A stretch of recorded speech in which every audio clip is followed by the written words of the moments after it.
Será que Jesus teve corpo, alma e espírito como qualquer ser humano normal tem?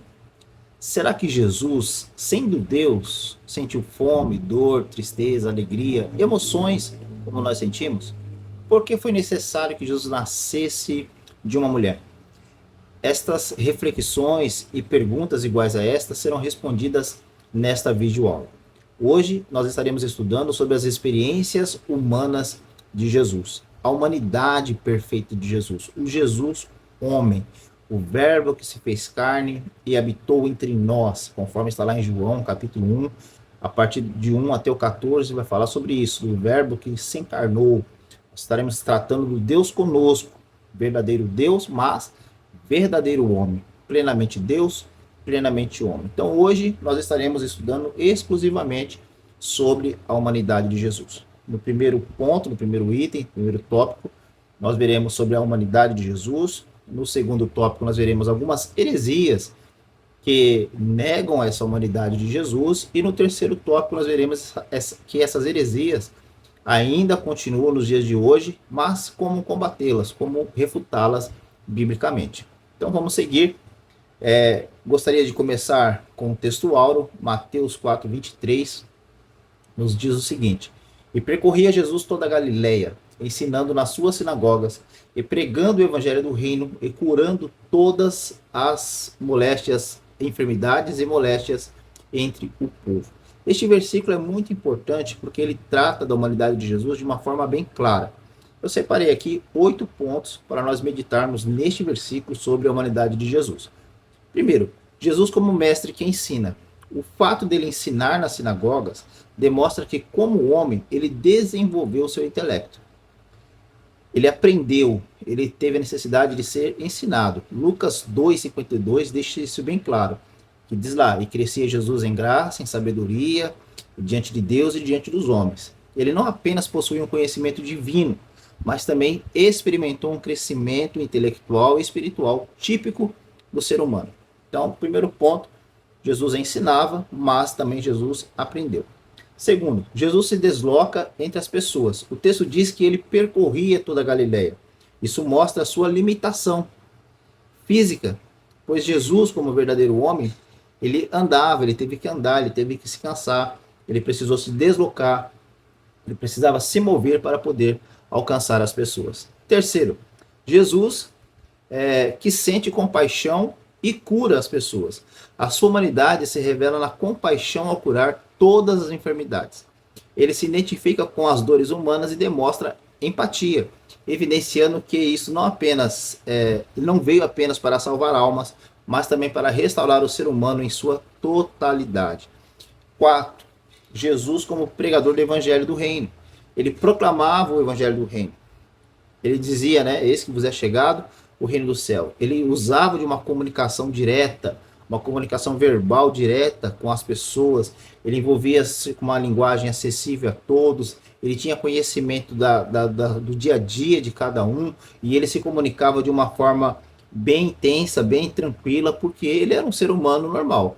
Então, estes versículos, eles refletem a humanidade de Jesus sem negar a sua divindade. Ele age como um verdadeiro homem que ensina, que se move, que sente emoções, que cura, cumprindo assim a sua missão redentora. Estes episódios mostram que Jesus participava de eventos sociais, conversava com diferentes tipos de pessoas, comia com amigos e desconhecidos, e se interagia com as pessoas. Nós vamos ver depois Jesus com a mulher samaritana, nós vamos ver Jesus na casa de Mateus, o publicano, comendo com pecadores, nós vamos ver Jesus mais para frente ceando com seus discípulos, nós vamos ver Jesus interagindo de diversas formas no meio da sociedade. Jesus agia e era, né, um ser humano comum, um ser humano normal, um ser humano perfeito, sem mistura, sem nada disso. O primeiro tópico diz o seguinte: a experiência humana no ministério de Jesus. Os debates com as autoridades religiosas. Jesus teve alguns debates, alguns embates com algumas pessoas, algumas classes religiosas, e a lição traz 3 tipos de classes, né? Os fariseus, os saduceus e os herodianos. Nós vamos ver três características de cada uma dessas classes. Três características dos fariseus, três características dos saduceus e três características dos herodianos. Primeiro, os fariseus. Eles tinham rigor na observância da lei e das tradições. Mateus 23, Jesus vai dizer assim: ai de vós, escribas e fariseus, hipócritas, porque dais o dízimo da hortelã, do endro e do cominho, e tendes negligenciado os preceitos mais importantes da lei, a justiça, a misericórdia e a fé. Deveis, porém, fazer essas coisas sem omitir aquelas. Então, os fariseus eram extremamente zelosos na prática da lei, chegando a acrescentar tradições humanas para evitar qualquer tipo de transgressão. Mas Jesus condenou isso, Jesus não aprovou essa atitude. Em Marcos 7, do 5 ao 9, Jesus os repreende por valorizarem mais a tradição dos anciãos do que a palavra de Deus. 2. A hipocrisia e a busca por reconhecimento público. Mateus 23, 5 ao 7. Todas as suas obras fazem a fim de serem vistos pelos homens, pois alargam seus filactérios e alongam suas franjas das suas vestes e amam os primeiros lugares nas ceias e as primeiras cadeiras nas sinagogas e as saudações na praça de serem chamados pelos homens Rabi, Rabi. Jesus denunciou isso. Jesus ele não concordou com isso. Jesus ele condenou essa atitude dos fariseus porque ele disse que era uma atitude hipócrita. Então, terceiro, a oposição ferrenha a Jesus e o endurecimento do coração. Em João 11, 47 e 48, nós vamos ver que os fariseus eles empreitaram uma perseguição ferrenha contra Jesus. Queriam matar Jesus, prender Jesus de qualquer jeito, porque eles tinham ciúmes, tinham inveja de Jesus.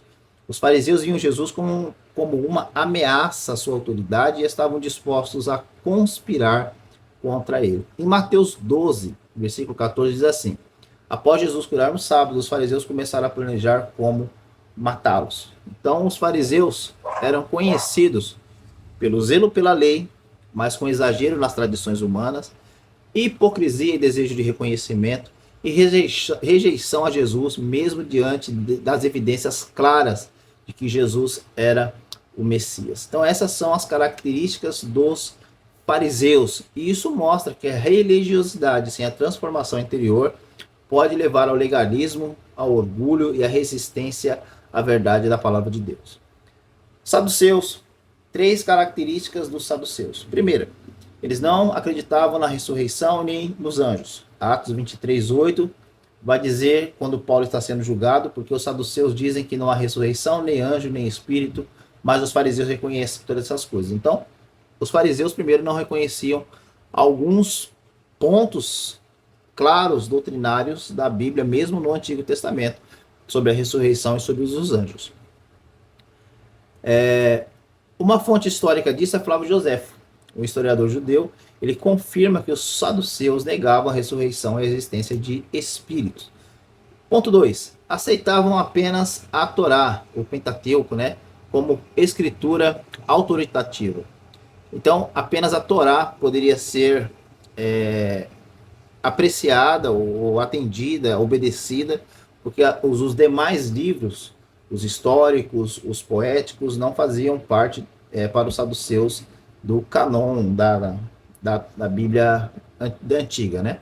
A fonte histórica, Flávio Josefo menciona que os saduceus rejeitavam as tradições orais dos fariseus e seguiam apenas a lei escrita, apenas a Torá.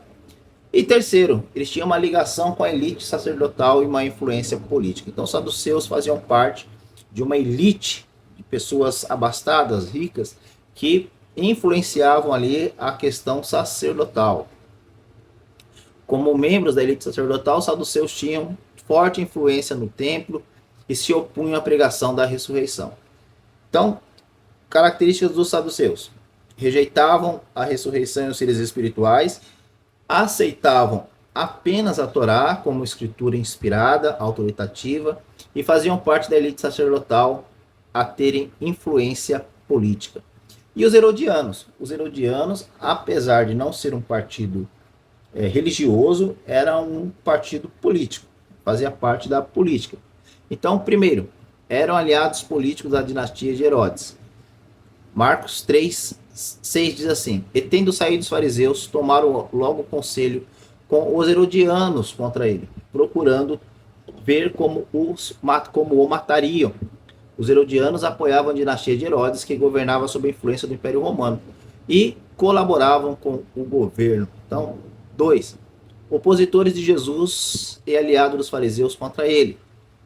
Então, os herodianos se juntaram aos fariseus para que pudessem matar Jesus, perseguir Jesus, prender Jesus de qualquer forma. Apesar de terem diferenças com os fariseus, os herodianos se uniram a eles para tentar incriminar Jesus, especialmente na questão dos tributos a César, mas não conseguiram, né? 3. Eram defensores do pagamento do imposto a Roma, então eles cobravam altos impostos dos judeus a fim de beneficiar Roma. Diferente dos fariseus, que resistiam ao domínio romano, os herodianos apoiavam o pagamento de tributos, pois estavam alinhados com Herodes, que dependia de Roma para governar. Então tem essas três classes que Jesus teve um confronto direto, tratou direto com eles, que são os fariseus, os saduceus e os herodianos. E aí no item 2 do tópico 1, vai falar sobre a vida religiosa e social de Jesus. Os familiares de Jesus. Então Jesus teve uma vida social, uma vida religiosa normal, como qualquer ser humano, como qualquer judeu da sua época. Ele frequentou a sinagoga, ele foi ensinado, ele participava das tradições, das festas judaicas, ele ia ao templo, ele participou de tudo normalmente, como qualquer judeu da sua época. E a Bíblia é clara quanto aos seus parentes. Maria, sua mãe, é citada em Mateus 1,16, no relato do nascimento de Jesus, é citada em Lucas 1,26, é citada em João 19,25, quando Jesus está na cruz e fala para que João tome conta dela. O pai de Jesus é citado em Mateus, em Lucas, e depois ele some, né? Na sua infância de Jesus ele é bem presente, até os 12 anos ele é bem presente, depois ele sai da história. Os irmãos de Jesus é citado em diversos versículos bíblicos. Mateus 13, 55 e 56 vai falar sobre os irmãos de Jesus, citando pelo nome: Tiago, José, Simão e Judas, fora as irmãs. Então Jesus tinha muitos irmãos e irmãs que são mencionados nominalmente nos evangelhos. Depois nós temos João Batista, que era primo de Jesus, o João Batizador. Inclusive isso tem uma fonte histórica, né? Flávio Joséfo menciona João Batista como um pregador judeu influente, preso e executado por Herodes Antipas. Então João Batista era uma figura muito importante e ele era primo de Jesus. Nós temos também várias situações em que Jesus está participando, por exemplo, no casamento em Caná. Jesus está lá participando, transforma a água em vinho, faz seu primeiro milagre. Então Jesus era uma pessoa socialmente e religiosamente ativa. Ele participava de todas as festas judaicas, de tudo que acontecia em Israel no seu tempo, na sua época, ativamente. Jesus não era isolado, Jesus não ficava isolado, Jesus participava, sempre estava no meio das pessoas, proclamando o seu evangelho. Então, ele nasce de Maria, ele nasce de uma mulher, nasce de Maria, ele tem uma família comum, ele cresce e se desenvolve como qualquer criança, como qualquer ser humano. Ele, quando adolescente, vai ao templo para ser apresentado, e depois nós vamos ver Jesus já na sua fase adulta, né? Jesus tem fome, Jesus tem sede, Jesus tem cansaço, Jesus demonstra alegria, Jesus demonstra irritação, Jesus demonstra tristeza. Então, as emoções fazem parte da vida de Jesus. É por isso que nós falamos que ele tem corpo, alma e espírito. A alma é a sede dos nossos sentimentos, das nossas emoções. E Jesus teve todas elas. Teve tristeza, teve angústia, como no Getsêmani, né? Ele pede profundamente a sua morte. Jesus chorou diante do túmulo de Lázaro, lamentou sobre Jerusalém. Então, tudo isso evidencia a sua sensibilidade emocional. Jesus viveu relacionamentos humanos autênticos, teve família, amigos e discípulos. Ele amava e valorizava as pessoas, como demonstrando a sua amizade, como para Marta e Maria e Lázaro. Em seu ministério teve que lidar com rejeição, com traição, com abandono, com sentimentos dolorosos que qualquer ser humano pode experimentar. E em sua morte, Jesus morreu como um ser humano normal. Ele teve uma morte física, dolorosa, foi açoitado, foi crucificado, suportou muita aflição, muita angústia. Tanto é que em Mateus 27:45 ele vai dizer: Deus meu, por que me desamparaste? Então Jesus experimentou todo o sofrimento humano, tudo aquilo que o ser humano vive, ele também experimentou. E no tópico 2, nós temos heresias que negam a humanidade de Jesus. Primeira heresia tratada aqui é o apolinarismo, a doutrina de Apolinário de Laodiceia, já no século IV depois de Cristo. Ela é conhecida como apolinianismo. É uma visão cristológica que foi considerada herética pela igreja. E aqui estão as suas e nós vamos ver aqui as principais características e onde elas foram discutidas. Primeira posição de Apolinário: a negação da plena humanidade de Jesus. Apolinário ensinava que Jesus tinha um corpo humano, mas não uma mente humana. Em vez disso, sua mente foi substituída pelo Logos divino, a segunda pessoa da Trindade. Então isso significa que, segundo Apolinário, Jesus não tinha uma alma racional humana. Ele tinha um corpo humano, mas não uma mente humana. A mente era divina, era um produto divino. Então ele não tinha alma, que é a sede das nossas emoções, né? O Concílio de Constantinopla, ele vai combater essa ideia, né? O Concílio de Constantinopla, em 381, ele condenou Apolinário e declarou que Cristo era totalmente Deus, totalmente homem, inclusive na sua mente. Segundo ponto, unidade rígida entre a natureza divina e humana. Apolinário acreditava que se Cristo tivesse uma mente humana, isso poderia resultar em pecado. Para ele, a natureza divina substituía a mente humana, garantindo que Jesus nunca pecasse. Mas não é isso que a Bíblia diz. A Bíblia diz em Hebreus que em tudo Jesus foi tentado, como qualquer um de nós, mas sem pecado.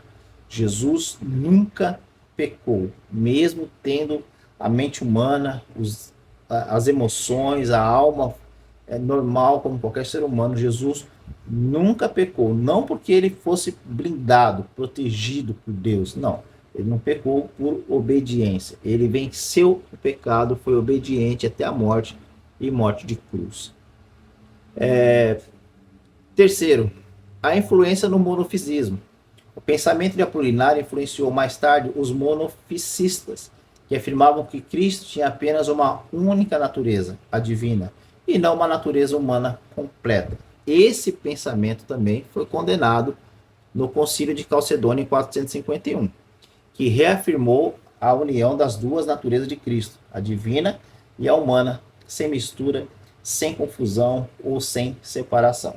Então os monofisistas acreditavam que Jesus tinha um corpo, mas esse corpo era apenas uma aparência. Na verdade, Jesus era apenas divino. Tá? Isso não é o que a Bíblia diz.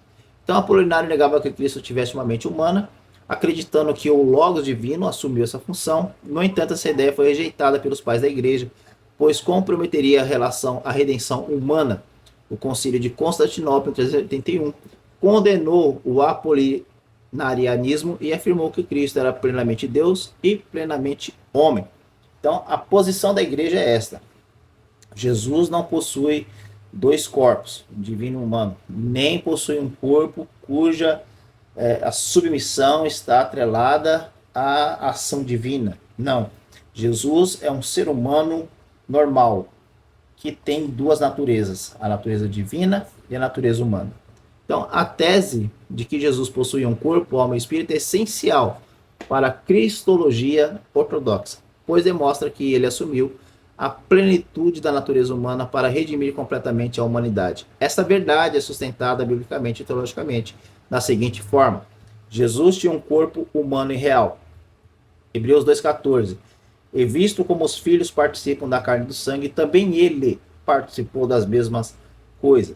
A encarnação de Cristo envolveu a assunção completa da natureza humana, incluindo um corpo físico real, como afirmado nos credos históricos da igreja no Concílio de Calcedônia e outros concílios. Jesus tinha uma alma humana distinta. A alma é sede das emoções e da personalidade humana. Jesus experimentou sentimentos como tristeza, alegria, irritação. Então tudo isso mostra que ele tinha uma alma humana. E Mateus 26:38 diz assim: no Getsemane, Jesus declara: a minha alma está cheia de tristeza até a morte. Em João 12:27, Jesus diz assim: agora a minha alma está perturbada. E que direi eu? Pai, salva-me desta hora? E em Isaías 53:10 e 11 diz o seguinte: a profecia messiânica diz que Jesus entregaria a sua alma como oferta ao pecado. Então, Jesus tinha uma alma como qualquer um de nós, por causa que ele expressava as suas emoções. Jesus tinha um espírito humano. Além do corpo e da alma, a Bíblia mostra que Jesus possuía um espírito humano, a parte imaterial que se relaciona diretamente com Deus. Lucas 23:46, na cruz, Jesus clama: Pai, nas tuas mãos entrego o meu espírito. E ele entrega o espírito, significa que ele tinha um espírito humano. Marcos 2:8 diz o seguinte: e Jesus, conhecendo logo em seu espírito que assim é razoável entre si, disse-lhes: por que razoais sobre essas coisas em vosso coração? João 11:33, Jesus, pois, quando a viu chorar, e também chorando os judeus que com ela vinham, moveu-se muito em seu espírito. Então tudo isso mostra que Jesus tinha um espírito que permitia que ele tivesse uma comunhão real com Deus Pai. A sua humanidade não era apenas física, mas também espiritual. Então Jesus, a Bíblia ensina que Jesus possuía um corpo humano real, Lucas 24:39, João 1:14, alma humana verdadeira, Mateus 26:38, João 12:27, e espírito humano distinto, Lucas 23:46 e João 11:33. Essa doutrina é fundamental para a redenção, pois, como afirmou Gregório de Nazianzo, o que não é assumido não é curado. Se Jesus não tivesse um corpo, alma e espírito humanos completos, ele não poderia salvar plenamente o ser humano. Por isso, os concílios históricos rejeitam heresias como o apolinarianismo e defendem que Cristo era totalmente Deus e totalmente homem. Plenamente Deus, plenamente homem. E nós temos uma segunda heresia, que é o monotelismo, que foi uma doutrina cristológica do século VII, do século VII, que tentou resolver a controvérsia sobre as duas naturezas. E aí eles inventaram uma outra coisa. Os monotelistas afirmam que Cristo tinha duas naturezas, divina e humana, mas possuía apenas uma vontade, que é a vontade divina. Essa doutrina foi considerada herética pelo Terceiro Concílio de Constantinopla, em 681. Três ideias principais do monotelismo. Cristo tinha duas naturezas, mas apenas uma vontade, que é a vontade divina. A vontade de Cristo era unificada e infalível, porque ela era divina. Cristo não experimentou qualquer conflito interno entre querer fazer algo ou não, pois a sua única vontade era a vontade divina. Então, a refutação teológica, o Concílio de Constantinopla rejeitou essa ideia, afirmando que Cristo possuía uma vontade humana verdadeira, que cooperava perfeitamente com a vontade divina, mas sem ser anulada por ela. Então nós vemos que essas doutrinas, essas heresias, elas foram apresentadas, o apolinarismo, o monotelismo, eles foram rejeitados porque Jesus foi um ser humano normal, um ser humano perfeito, normal, como qualquer um de nós, para que ele pudesse ser o nosso redentor, para que ele pudesse ser o nosso representante. Ele precisava ser um ser humano comum, normal, como qualquer um de nós. É claro que Jesus era um ser humano sem deixar de ser Deus, né? Jesus foi concebido pelo Espírito Santo. Ele não tinha a semente pecaminosa de Adão. Ele veio da semente da mulher, não da semente do homem, da semente pecaminosa de Adão. Jesus não nasceu em pecado. Jesus nasceu puro, santo e permaneceu assim até a sua morte. Então Jesus, ele venceu por obediência. E como essas heresias, tópico 3, se apresentam nos dias atuais? Existem algumas conversas, algumas ideias de que Jesus esteve fora de Jerusalém, passou uma parte da sua infância, da sua juventude fora de Jerusalém, mas nenhuma desses pensamentos, dessas ideias, encontram base bíblica, né? A ideia de que Jesus teria viajado para a Índia ou para os Estados Unidos não tem fundamento bíblico ou histórico confiável. Bíblico nenhum e histórico muito menos. No entanto, algumas tradições esotéricas, místicas, né, teosóficas e movimentos religiosos alternativos desenvolveram essas narrativas ao longo dos séculos. A ideia sobre Jesus na Índia. A crença de que Jesus viajou para a Índia vem principalmente de fontes não cristãs e surgiu a partir do século XIX. Principais argumentos. Alguns afirmam que entre os 12 e 30 anos, período não mencionado na Bíblia, né, nos evangelhos, em lugar nenhum, Jesus teria viajado ao Oriente para aprender com mestres hindus e budistas. Um escritor russo, Nicholas Lotovich, alegou em 1894 ter encontrado um manuscrito tibetano do mosteiro de Remis, que supostamente descrevia Jesus, chamado de Issa, estudando na região. Outros teóricos dizem que Jesus sobreviveu à crucificação e foi viver na Caxemira, onde teria morrido como um sábio idoso. Quais são os problemas desses pensamentos ou dessas teorias? Não há nenhuma evidência arqueológica ou manuscrito confiável que sustente essas ideias. O próprio Nicholas admitiu mais tarde que essa história era uma invenção sua. A Bíblia diz que Jesus não saiu de Nazaré. Jesus viveu em Nazaré, Cafarnaum, a região ali, aquela região da Galileia. Todos conheciam Jesus como carpinteiro, o filho do carpinteiro, então Jesus sempre esteve por ali.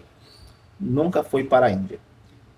Sobre Jesus nos Estados Unidos. A ideia de que Jesus esteve nas Américas é defendida principalmente pela Igreja dos Santos dos Últimos Dias, que são os Mormons, né? Eles dizem que Jesus foi nos Estados Unidos.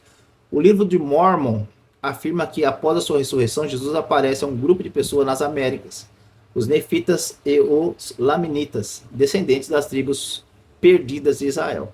Segundo o livro de Mormon, que está em 3º Nef 11, Jesus desceu do céu e pregou aos povos indígenas, ensinando seus discípulos realizando milagres.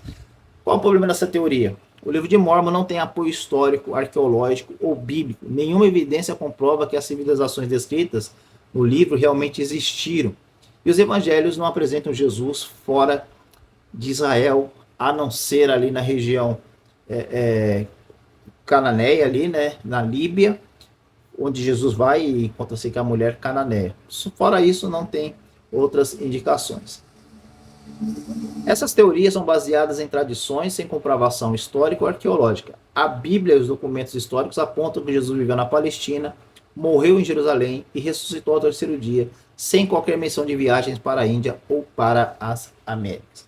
Então, para concluirmos, Jesus foi um ser humano normal, plenamente homem, sem deixar de ser Deus, mas plenamente homem.